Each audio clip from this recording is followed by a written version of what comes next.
four ways because we're all four people here at the same time? Contribution based. You think it should be contribution based? Is that what you did in your company? If it is, just equal splits for those people that have it, I mean, tell me why you think that this isn't a good idea. I want to kind of flesh this out a little bit because this to me is a really, really important thing. And people don't, I guess as a founder, you don't necessarily know the pain and the suffering that you're going to go through.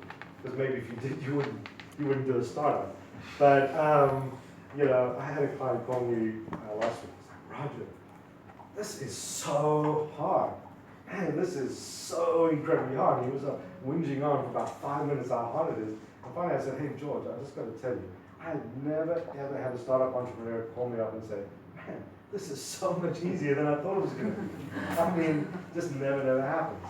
So, does anyone disagree with this? It's the issue because if you have for instance, the four people is a good friends, childhood friends, it's a problem. So you get half to one of them and split other parts from three of them. So it's probably because they're friends, I think it's a little bit of short-term, long-term kind of thing. Investing might be a solution because in the short term, the kind of risk that the other partners are taking is also very high. In other words, Absolutely. you call a low-level developer, but he's still left his day job. He's still not getting the salary or not getting the salary he could get. He's taking your risk as well and putting his neck on the line. So it could be that in 3-5 years, and maybe the right way would be to do investing, but at the moment, in the next year or two, till the MVS or MVP, his neck is on the line. Yeah, so often when I see where, it is low-level people like that, they typically don't walk out of their jobs and, will kind of do it nights and weekends but yeah, I think that is definitely part of it. But it's still, if you're looking at the ultimate long-term success, right? And I always say to my clients, you can always give more. There is no law that says you can never give more and you can only give one grant, right? You can always give more, but you can't take back, unless you're Pinkus, right? And you don't want to do that to claw back shares from people. And also what I see happen is they get to this level of resentment, the vesting isn't, they're not fully vested, and so they terminate them or say they're going to terminate them, and then it's a really ugly conversation, right? Because there's all kinds of minority oppression and all kinds of stuff there. Yeah. Yes, I think it's very also dependent on the situation because sometimes there are three people which are taking, they get the idea together. So, and none of them is really CEO. So they just start your CEO, the VP development or whatever, and then it changes through time. So, and for the beginning, maybe it's good to feel that we're on the same boat, we're equal. Maybe that's a good motivation to go ahead. So sometimes I think investor in Israel wants to see a level of reasonability, between, there is a range, but they don't want to see, for example, 19 and 10, because then it's right. So it depends. So look, there's got to be enough stickiness to the company for the key people, right? That's why you have to have vesting, because if there isn't vesting, there isn't stickiness, and the investors are investing in a team.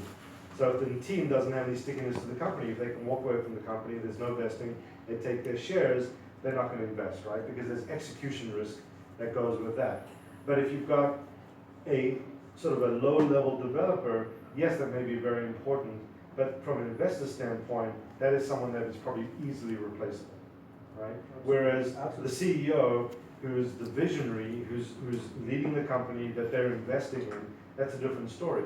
So I think if you've got 4 or 5 people in a startup, and the main visionary only has 20-25% before all the dilution starts, I think an investor is going to say, ultimately, that person may not have enough stickiness after 1, 2, or 3 rounds, and so that may be an issue. But yeah, absolutely, every situation is dependent. If people don't have clearly defined roles, and you may have a CEO emerge from one of the group, yeah, then you can't really do anything else, right? And you'll have that hard conversation later. But I think where the roles are clearly defined, I think just saying, maybe just because we all happen to be at the same place at the same time, it's something definitely to think about. I'm not saying obviously one way you have to do it. I'm just saying think about it. I had a client last week.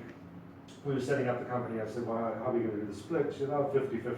Well, firstly, 50-50 is a really bad idea unless you take some precautions there. And I said, okay, so, you're the CEO. What's this individual? He's a sales guy. I said, so is he going to be a VP sales? Because obviously sales is very, very important. She goes, no, he's not VP sales material. So, this is going to be a low-level salesperson who's going to be reporting to people who's going to have 50% of the company. And anyway, they both came in the office. We had this hard conversation, and this individual, decided, that he would feel comfortable with 10%. But it was just sort of the automatic knee-jerk reaction. 10%. To start. I mean, they've got a lot of C-suite to fill out, but this individual is not working full-time, working part-time. This is another case, like, Pardon? if all the founders are working full-time and leave their day job. So Yeah, no, absolutely. And as Doug was saying, I think there's a risk, and you have to compensate for that risk.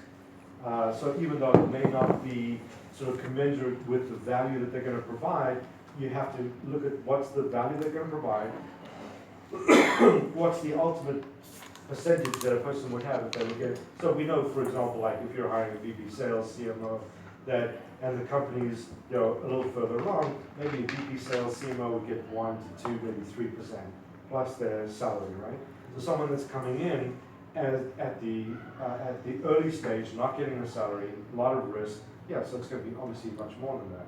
So I think, but still, that doesn't mean that you should just say, okay, we'll just split it 4 ways then.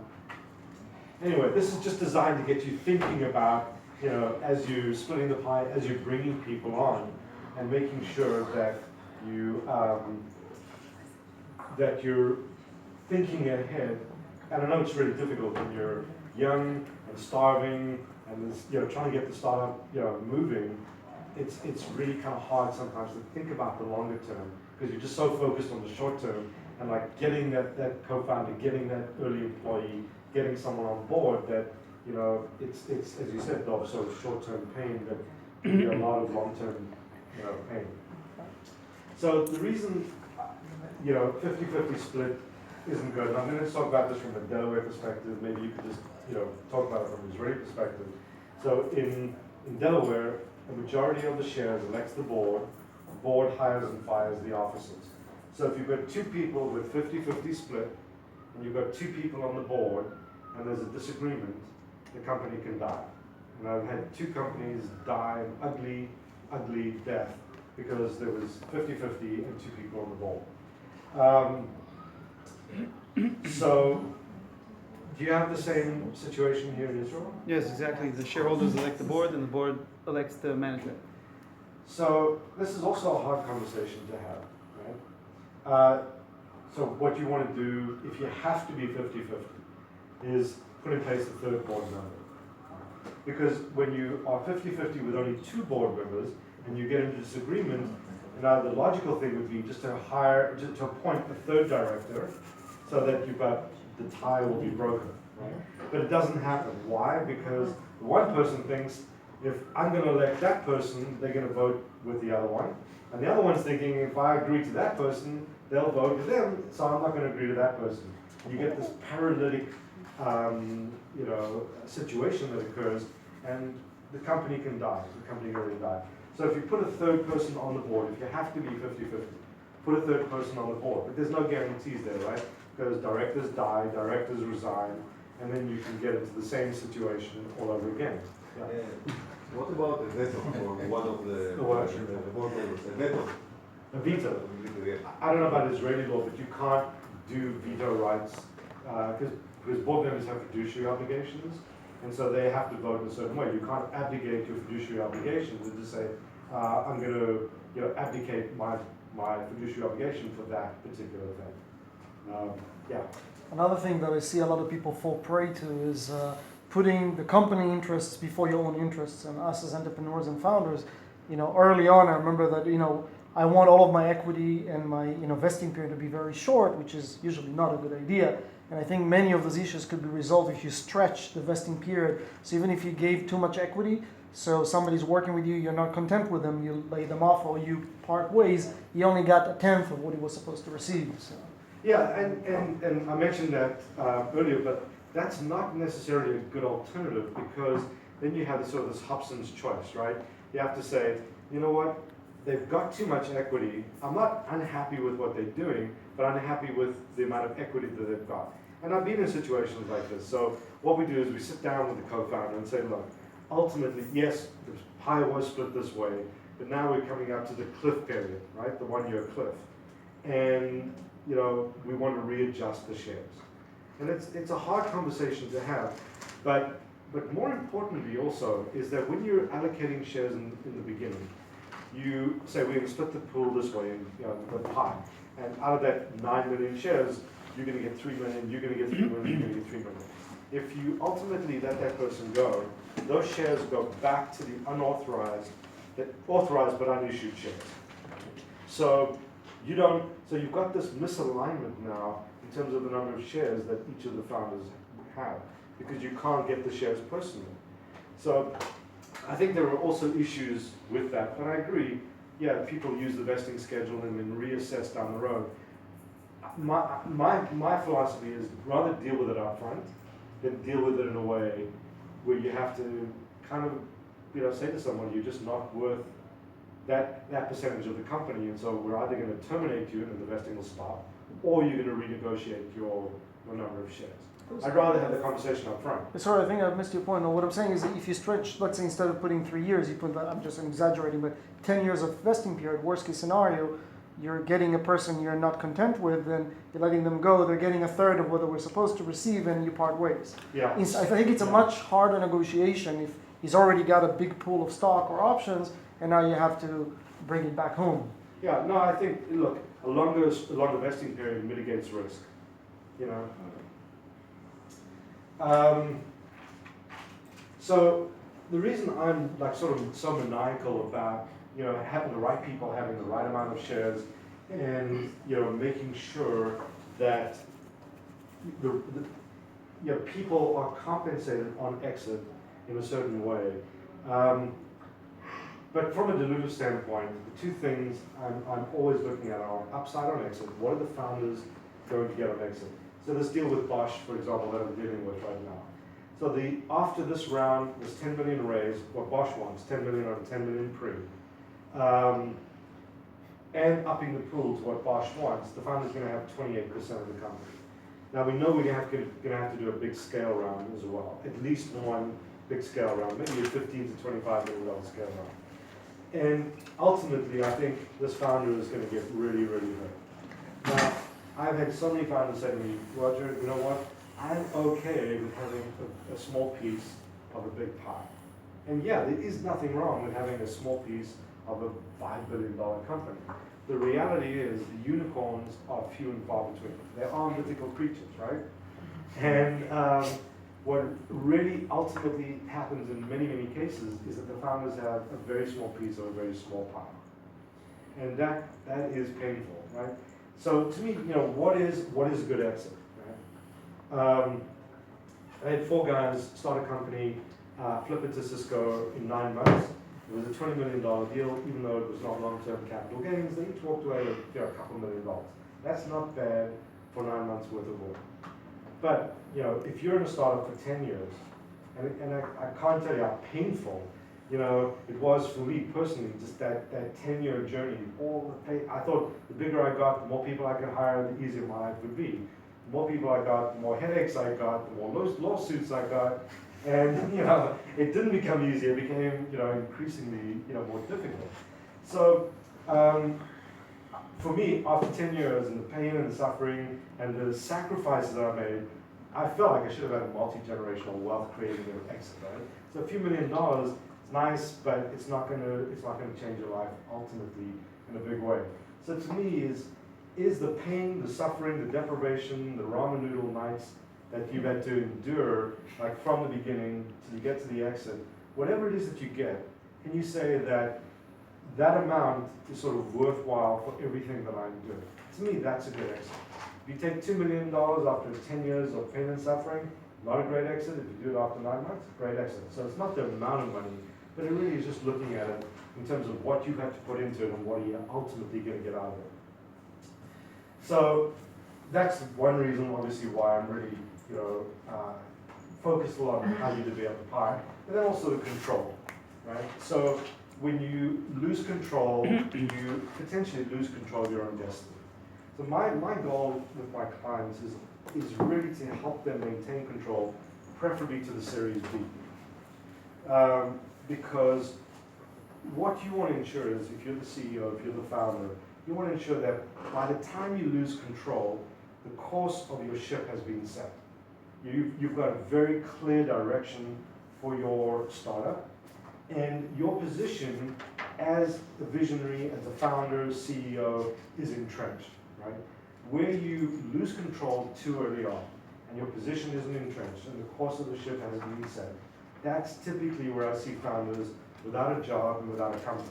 So again, going back to this partial, just because I'm dealing with this today, the founder's been at this for 6 years. It's a company, a 3D camera, which is going to be used for robotics, and I mean, it's some really, really cool stuff. But, so he's been at it 7 years, he's fully vested. Bosch wants to completely revest him. Okay. I'm like, this is crazy. You put $2 million of your own money into the company, you put 7 years into the company, and Bosch now wants to completely revest your shares. Now, I understand they want to mitigate risk on their side. But from the founder's perspective, and he knows he's not the CEO. He's not the CEO that's going to take it to the promised land. So they're going to be bringing in a new CEO. I mean, like, this is a crazy, crazy deal. This guy could be without a company and without his shares after 7 years. So that was kind of like, that's not going to happen. That revesting of the shares is not going to happen. If we have to, if we absolutely have to, maybe we'll revest 25% of the shares. That's, worst case scenario. But I mean, often founders don't think about it from an investor's perspective. And, every investor is looking for an investment that has no risk and unlimited upside. Okay, that's what every investor would like to get. Okay, that's kind of like unicorns, right? It doesn't exist. But what you have to do as a founder, switch hats and think like an investor. So there are risks, there are execution risks, right? That's the team. There are technical risks, that's building the product. Maybe your team is all outsourced, and so there's technical risk to that, the team not being in-house. And then there's the sustainable competitive advantage, sustainability. So as you're preparing your pitch deck, as you're thinking about talking to investors, say, how can I mitigate these risks?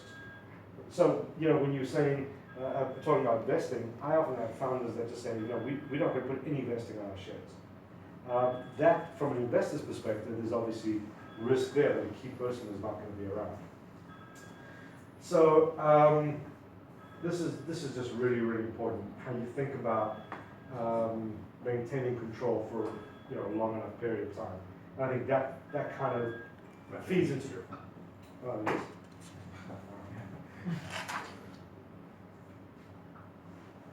Wasn't me. Pardon? Wasn't me. Okay. See how absorbed I am here. So I often I had a client call me up, she said, Roger, this guy's doing such an amazing thing, I want to give him some founder stock. And I said, Lynette, you formed the company 8 years ago. That founder stock ship sailed a long time ago. I think people have this misconception that founder stock is somehow this mythical stock that has some different rights or whatever. Obviously, as you know, the founder stock is just a term that we use to denote the early issuance of the shares, right?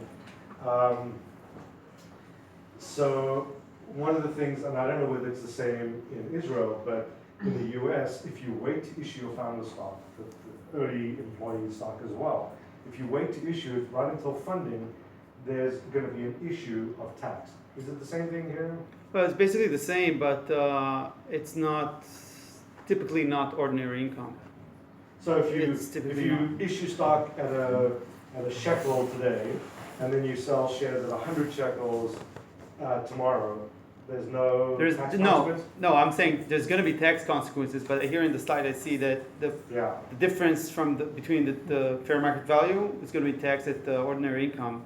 What That's is it? usually not the case in Israel when you're issued with capital equity with founder shares. It's usually the capital gains. But So is I there definitely see an issue here if you issue today and tomorrow there's a different price for the You stock got price. a NASDAQ guy, get a stock issued. Right. Yeah, and again, I think a lot of people say, you know what, I can't deal with that stuff now. I'm just going to deal with that later, before funding, or I'm going to transfer assets before funding. There's so much to answer for when you get, big time funding. You're defending your projections, your financials, all of that stuff. I just counsel my clients and say, take care of all of the mundane stuff, the structural stuff. Just take care of all that stuff that you should never have to answer for. Because there is so much to answer for. Just take care of all of the stuff that's the easy stuff to do. So also, make sure you've got agreements. Because what I've found is, when founders, scribble something on a napkin, and the napkin gets lost or whatever, and I found that typically, the more successful a company becomes, the more tendency there is for memories to fade. So if you've got just a handshake deal, and then 3 years go by, or 2 years go by, and you haven't done your stock purchase agreements, it can lead to disputes. So make sure that you document everything very early on, right at the get-go. So is everybody familiar with vesting? Does anyone not have vesting on their shares? Not what? Vesting. If there is anyone not having? Yeah. I don't know that problem. So you've got no vesting on your shares? No. Okay. I think I typically counsel my clients to put vesting on. And I'll tell you what, even for a single co-founder, for No, single founder. We're not single. So you got multiple, or you got two founders. So I think there's two reasons to have vesting. The one is stickiness between co-founders. So I don't know what your percentage of your co-founders are. Are you 20, 40, equal 50-50? Okay, so if your co-founder leaves after 6 months, 9 months, a year or whatever, and takes 50% of the company, will you feel good about it? You're right. Would you feel good about it? No, probably not. So I think that's one reason to have vesting. The second reason is from an investor standpoint. Because when investors invest, they're not only investing in your technology, they're investing in the people. If you are mission critical people, if you are the company, you and your co-founder, from an investor's perspective, the risks that we talked about, execution, technological, sustainability, the execution risk is much, much higher. Because if you walk away from the company, you take 50% of it, the VC's left, they've got to backfill your position, they've got to suffer more dilution. So, my philosophy is I'd rather do unto myself than have people do unto me. Right. And so if you wait for a VC to impose vesting, they're probably going to impose 4-year vesting, whatever. What's the usual vesting period here? For founders, Yeah. I would say if they don't have a term sheet with them, they typically go with 2 years. So when you form the company, you just do 2-year vesting? That's what you typically do, 2, maybe 3 years. Okay. So, the way I look at it, when a founder comes in and we're setting up the company, I say, what's your timeline to Series A? Because if you don't have enough stickiness, if you don't have enough vesting on your shares, by the time you get to your funding, then they're going to probably reimpose vesting, and it'll probably be 3 or 4 years. Who are they? Investors. In which stage? Pardon? Which stage? Well, typically, so I represent some angel groups, right? And angel groups will say, we're going to have vesting, right? Because Age groups means before the round A. yeah, before the Series A, but definitely at the Series A. I mean, if you want to ensure that you've mitigated risk, you've got to have vesting. So in terms of when you guys are setting up your vesting, if you haven't already set up your vesting, say what's our funding strategy, how long is the timeline to get to the Series A, and then whatever vesting we're gonna put on there, will there be enough stickiness to the company? Will we have sufficient, shares still to be vested that a VC will look at it and go, you know what, we're not gonna revest the shares. So, the analysis that we do is we say, okay, look, we're gonna go for a Series A, we're starting the company now, we're gonna do a Series C, maybe an angel round, then we're gonna do a VC round. So it's gonna be 2 years. So if we're gonna do 2-year vesting from the get-go, well, by the time we get to the Series A, we're gonna be fully vested, right? So that's not gonna work. So maybe you say, maybe we'll do 20% vested up front to give us some sort of credit for all the work that we put into the startup before we form the company. And then maybe what we'll do is we'll do 4-year vesting, so 50% vested by the time we get the investment. Because if VCs would like to see 4-year vesting, right, from when they invest, but that typically isn't the case. If you've got 2 years vested still to go, there's still enough pain that you will have to endure if you leave before you vest it. Right? So I think it's just nothing scientific about it. It's just sort of a gut check saying, if on our timeline we get vested at this date, will there be enough stickiness? Will there, for an investor? Well, just 1 second, just to, usually as I expect from founders, this is their dream, this is their vision. They will eventually, they want to see it, their baby grow, and they will grow as far as they can, right? So anyway, this is a natural stickiness because they are the founders. Well, it doesn't always work out that way, because founders leave companies, right? And even though it's their baby, they want to see it grow, they do sometimes leave. And from an investor standpoint that doesn't know the founders very well, they want to mitigate their risk, and part of mitigating that execution risk is to say, we want to ensure that there is stickiness, that we're not going to have some disagreement and the founder's going to say, I'm out of here, I'll leave the company for you to make valuable for me. Right? That happens all the time. Maybe it doesn't happen in Israel. Founders don't leave the companies, I don't know. But, so look, all I'm saying is that you want to put yourself in a position to maximize your fundability, number one. Number two, to do a vesting schedule that you control, not that somebody else is going to control after the fact. And saying, I'm not going to put vesting on my shares, I'll just roll the dice, and hopefully I'll have a good VC, a nice VC, that won't reimpose vesting. In my experience, it's pretty rare. What do you? I'm sorry, if it's possible, I'll just continue this because it raises a lot of other questions. Of course, this situation is sometimes when founders already invested money and with their years before they started this, Absolutely. then there are some. They will be expected they will expect to get some compensation there. Yeah, and look, where people are putting real money in, I often take that into account in the vesting, and something that we could defend with the VCs. When someone's put $1 million or $2 million or whatever into the company, for them to walk away. Like this fund I'm talking about with Posh, right? He's putting $2.5 million of his own money, and he's been working at it for 7 years.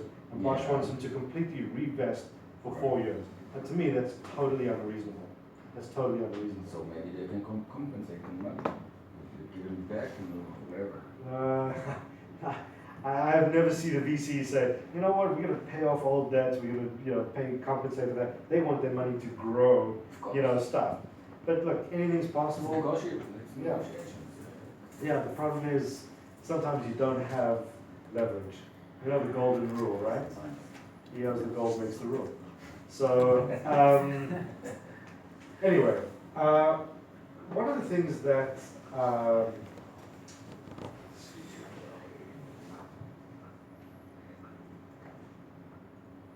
so this is what I'm sort of talking about here is putting vesting on yourselves, looking ahead to the funding and saying, is the vesting appropriate for the timeline to our Series A? Often, you know, we do upfront vesting, you know, to kind of give founders credit for time served that they've already put into it. So, acceleration. Does everybody have acceleration on their vesting? Is that pretty standard? That is. Do you guys do single or double triggering? Single trigger. So, often in the States, Well, we also see double trigger, but that's not as common. not as common. So typically, the VCs that I deal with like to see double trigger. So just the difference between single trigger and double trigger. The single trigger is if there's an exit, everything automatically vests. A double trigger means that there has to be an exit and there has to be a termination of service either in connection with or shortly following the exit. So what I do here to kind of satisfy the VC side of it is I put in a double trigger, but everything vests 12 months post acquisition. So that if the founder has to give 12 months transition, because you know an acquirer is buying not just the technology, they're buying the team, they're buying people to transition the company from where it was to where it will be. So putting in a double trigger with a 12-month sunset on the vesting seems to work for us. So it's also something to think about. Also, just one comment on the last slide. You mentioned the 83B election. Yeah. It's actually an issue that also relates to Israeli entrepreneurs with Israeli companies. If you're an Israeli entrepreneur and you have reverse vesting on your stock and you're thinking about relocating to the US of A, then this could impose an issue. And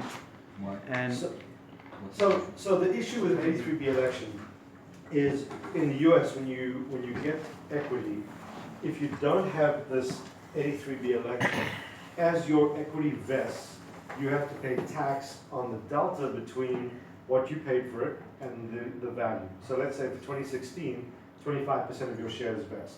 You got your shares for 0.1 shekel a share. At the end of 2016, it's worth 10 shekels a share. If you don't have the 83B election, you have to pay tax on the spread, which is $9 shekels. So if you're in the US, you file an 83B election, it does two things. Number one, it starts your long-term capital gains holding period.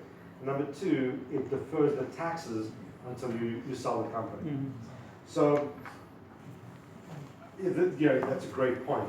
So when I have foreign clients, we have a sort of a dilemma here. If they're thinking about coming into the US, they're not committed 100%. Their choices are to file the 83B election, even though they're not a US taxpayer. But then if they do come into the US, they're going to have this protective election, essentially. But on the other hand, when you file an election, you now, come under the radar of the IRS. So it's something that you should definitely think about and talk to your Israeli counsel to make sure